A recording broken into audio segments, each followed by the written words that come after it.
Alright. Welcome. Give me that. Alright, a very good morning. We're here with Kenji. and Silverman. Okay, we're gonna do this Taki a little different now because mostly we're in the car. But this time we're gonna do it here at Commit 040 in Eindhoven. And we want to bring other people to the table. And today we have a special guest from the Netherlands, old school tricker. And we have some deep questions for you, my man. Oh shit. So tell the people who you are and when you've started tricking. Damn. Okay. So I'm Yannick Mol, and I started tricking end 2004, beginning 05. 2004, not even 5. Yeah. Okay. End 2004. Yeah. Okay, so it's 16 years. Yeah. Damn, I'm at 15. Yeah, you're at 15. Yeah. More than half my life. Welcome, Yannick. What's up? How you doing, man? Good. Early. It's early. Is this early for you? This early? Nah, not really. I wake up at 6, but I wake up at 6. I'm having my first coffee now, so it's early. Oh, fair enough. Okay, so the first real question. You've been a great inspiration in the past in the tricking community, and now you're participating in the community mostly through the Dutch Tricking Community app. Mm-hmm. How do you feel about that, and in which way would you still want to be part of the community since you don't trick anymore? Woo! Well, I'm not completely not tricking anymore. I've been tricking for the last couple of months, but only once a week. So compared to before, it's the same as not tricking. Good question. Still want to be involved. I still am involved, mostly online. Yeah, checking it out a lot. Also the main Facebook tricking app I'm also on, moderating as well. So just trying to stay updated, see everyone, and also for the Dutch community. Yeah. But it's just an app, a WhatsApp with a couple of guys, which is probably not everyone. So I'm not really sure what you can get done by being active in that one. It's mostly discussions about, is this a quad yes or no, or a quint yes or no? And, Sometimes, but sometimes it's valuable as well. And the main people that do organization stuff in the Netherlands are at least in that app. And sometimes it goes further than just give me a tip. And I don't know, it's nice to have. Okay, well, it's true, but the most people that are actually organizing are not that active in the app. No, that's true. I don't see you or Silvan. No, or that's true. But if you would like change the communication with the Dutch community, tricking community, how would you see it? Because we were used to having a forum, you know. And you knew everybody around the world. You knew their username, but you didn't really know them in real life. But you knew everyone, basically. You actually called them by their username when you met them. Orichu! Jeff. So we talked about that last week. Yeah. Would a forum still work in the current days? Not really sure. When we used the internet back in the day, it didn't have to be that fast, right? Like the socials these days. I think that a main platform, let's say tricking.nl, where you can find videos and maybe Dutch tutorials and blah blah, a bit like how KTL is doing it, and that together with a forum might work. Not sure, but it might be worth a try.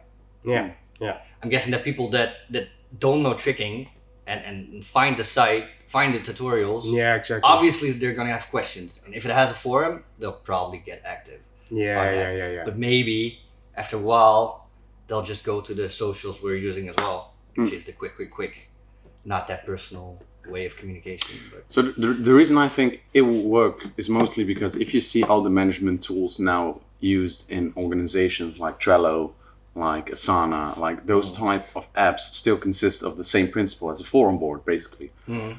I think the best type of communication is the most efficient one that's used abroad, like companies where you have to communicate well. So I think if we would start a decent forum, I think people would easily rely on it, especially because since Facebook is not that great to have some kind of overview of topics, to always come back to a topic. It's really bad. Yeah. Like a forum, I have been on a few forums as well back in the day.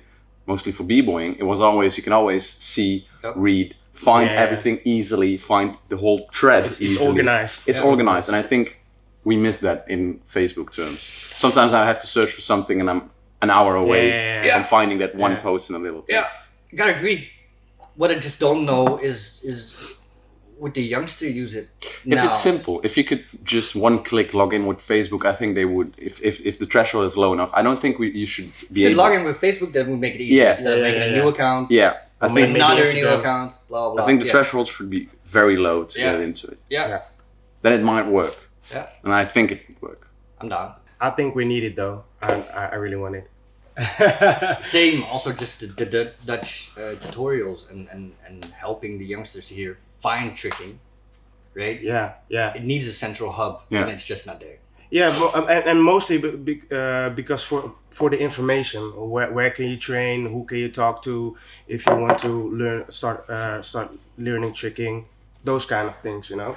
Yeah. Because I don't even know. Last time we went to Prinsenbeek, close to Breda, and we saw like 5 new trickers. I Yeah. didn't even know them. But he trained for like 4 years. Okay, that's And- weird. That would never happen back in the day. That's strange. Never. People would just be like, "Hey, did you see the new tricker?" They're Yeah, right yeah, there." yeah. That should not happen. Mm-mm. Yeah. Yeah, that's bad. What was your first motivation to start tricking, and has it changed throughout the years? Phew, of course it changed. But the first motivation was this. We had, let's say, our high school group that we used to chill with, and a couple of friends we just had, basically. And I was watching Game Kings, because we used to game a lot back in the days, also competitive.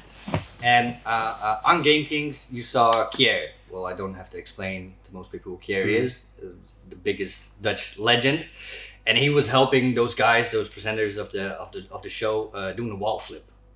And they showed us a small reel of him tricking, and I was like, what the fuck is this? Like, I've seen it in movies, right? And that kind of stuff, but never in that way. So first thing I did afterwards was look if he had a site. He had a site. So I just sent him an email like, how do I learn this? Is there a place to learn this? Can I learn it from you? And he directed me to Tricks Tutorials, which was like the first main tricking hub for trickers made by Juji Mufu from America. And it had tutorials, a couple of videos, but mostly text. And you had to learn from those small videos and text, which is crazy to think of in these days. Because everything has a video tutorial that shows it from A to Z. It's so crazy. Back then, it was just like, okay, you have to learn it from that. Afterwards, I came to find out that that was even quite luxurious, because before that, let's say here, he just had to learn from videos and just try instead of even having pointers. That happened, and actually short after that, because we started training in the backyard of a friend of ours, Erling. We just met up with Kier. I arranged that we could train where he lived in Almere. It went pretty fast from that point forward. Yeah. We were straight motivated to go and train, basically. Yeah. See, youngsters, you have to do everything on your own. Now you have all those videos and and gyms. It's so easy now. It's easy. Yeah. So a nice question that follows up on this one is, after the motivation, did you have any goals, and how did your goals change in tricking from the beginning to now? Ooh, yeah, I had Pokemon goals. Want to be the very best. No one ever was. That didn't work. I don't know. It's a bit of the person I am as well. I want to structurize everything. So we started training, learning a couple of moves, and on Trick Stories you had the basics, what they considered the basics back then. So it was G720, 720 kick, backflip, gainer, 540, B-twist, aerial. And wall flip wasn't there, which is not really a tricking basic, but still, that was on there. So when we learned when I learned those, pretty short after, Sean Ellis, Shamru, he posted a Tricking Bible, in which he really thoroughly explained all the moves there are now and categorized them. So you had A moves, B moves, C moves, D moves. And for me, that was perfect, because I just started with the A moves, completed it, went to B.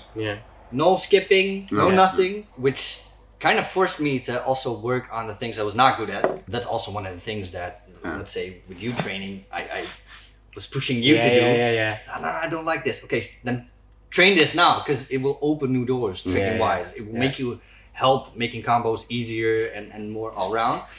So that was basically how I wanted to train, and then I came quite far actually with the Bible. And then it was just starting to play and get a bit more creative and going for tricks that were not on there, or trying to land tricks that were not landed yet is basically what I went to, which only happened once, but still. Once? Yeah, that was in 2007 when the loop kicks guys were here. Chris De Vera pushed me to try double full hyper hook, which was not done yet. Oh yeah, I remember. And I actually, it worked that session. So we actually there was a thread about that on Facebook last month where people could put down their worlds first, so they were gonna be fact checked as well. Nice. It was gonna be checked if there was someone that did it before. Yeah. But I'm still pretty sure that was a world first. So I'm happy that I can. Nice. So you're leave that. So you're actually also active on the Facebook tricking. Yeah, quite active. I'm one of the mods, so it's my job to keep shit clean, keep the bots out, keep the too much toxic stuff out. But most of the time, it's moderated quite freely, which is what tricking. I'm not even on the tricking Facebook anymore. I am. Yeah. Okay. It should be.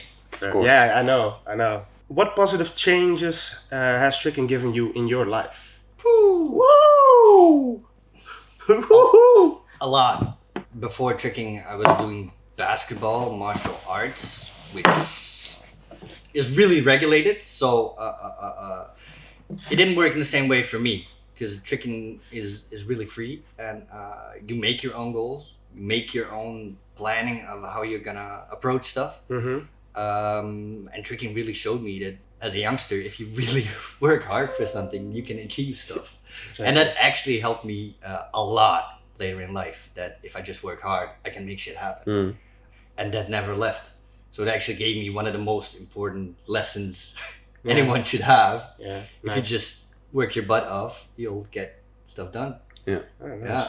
And of course, the friendships, connections, knowing that you're not a citizen of Holland but a citizen of the world, that kind of stuff is priceless, of course. Yeah, for me it was mostly the social part. I think I would have gone to like other countries and meet other people that I don't know. No, not like that. No, definitely not like that. That is what tricking really gave me. Yeah. Besides the thing that you were talking about, like a world family.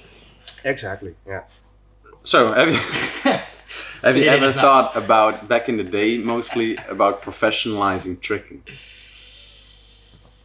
Yes and no.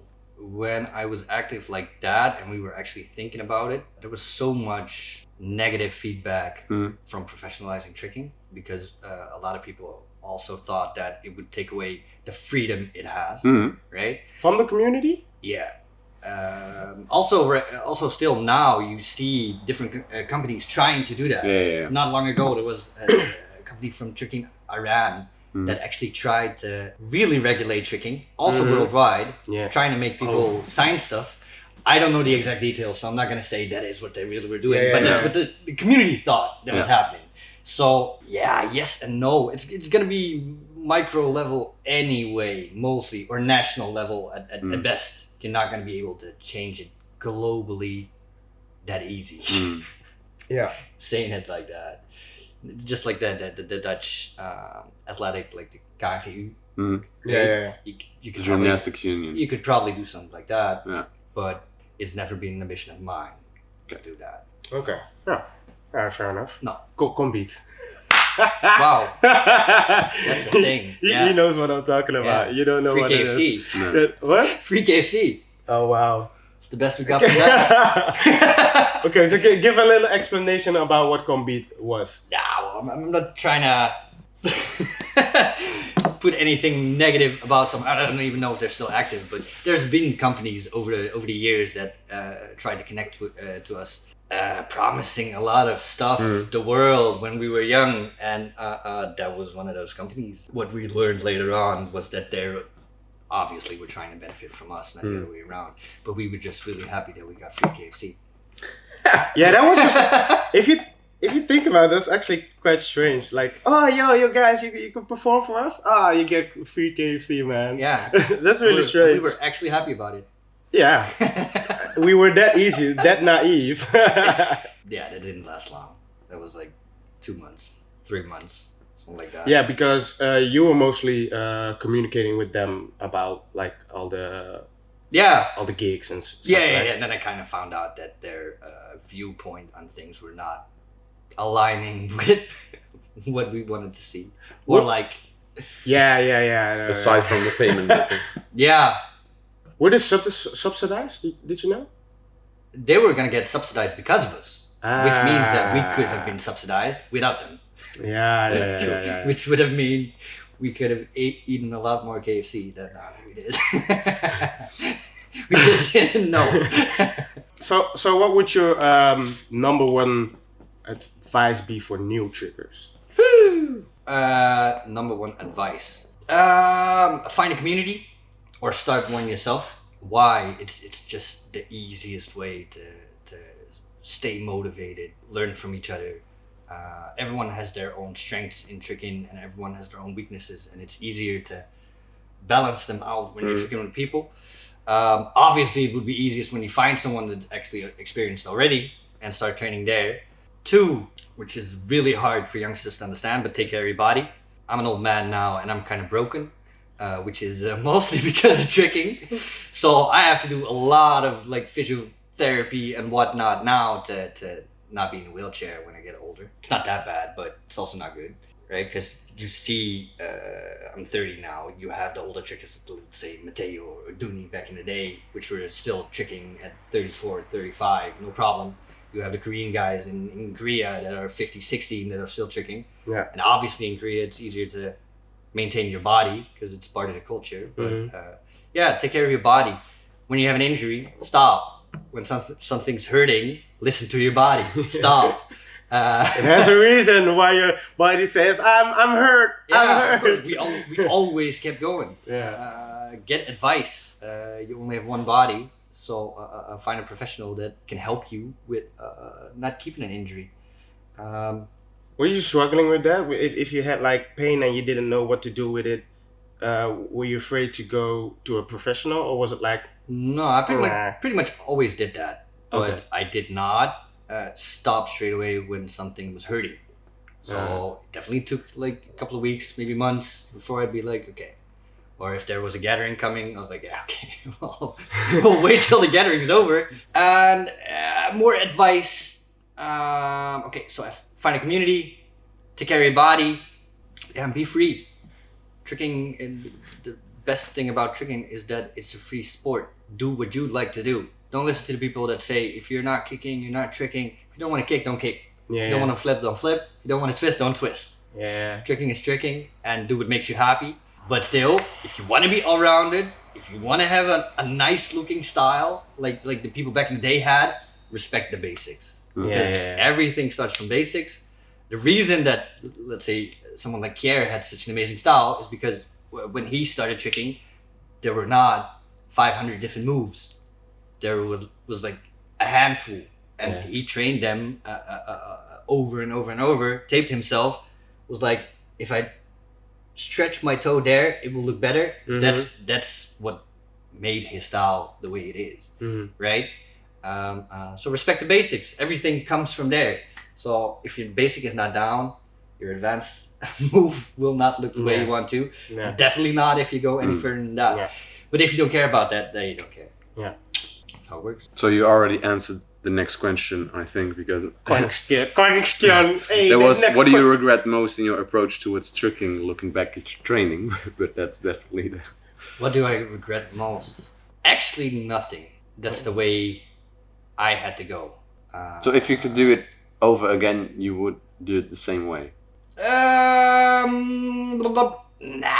not exactly the same way, probably, but how I'm training now is I'm training for longevity, right? I want to be able to train with my son when he's old enough to trick. I should have probably did that maybe a bit sooner, right? I was still chasing big moves.